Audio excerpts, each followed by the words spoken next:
Ang Litsuges, Lactuca sativa, ay isang madahong gulay na kabilang sa pamilyang Asteraceae, na karaniwang kilala bilang pamilya ng sunflower.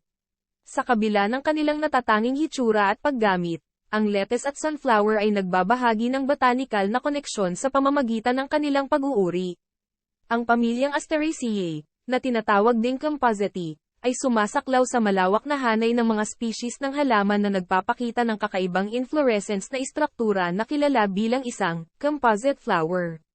Binubuo ang istrukturang ito ng maraming maliliit na bulaklak na pinagsama-sama sa isang sisidlan, na napapalibutan ng mga espesyal na bract na tinatawag na phylloaries. Ang mga sunflower, Helianthus annuus, ay marahil ang pinakakilalang miyembro ng pamilyang Asteraceae, na kilala sa kanilang malaki, matingkad na dilaw na pamumulaklak at nakakain na mga buto.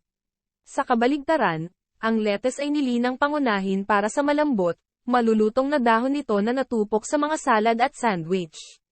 Sa kabila ng kanilang mga pagkakaiba sa hitsura at paggamit, ang lettuce at sunflower ay parehong nagpapakita ng magkakaibang mga adaptasyon at katangian na matatagpuan sa loob ng pamilyang Asteraceae, na naglalaman ng maraming species ng halaman na nakakuha ng interes at pakinabang ng tao sa loob ng maraming siglo.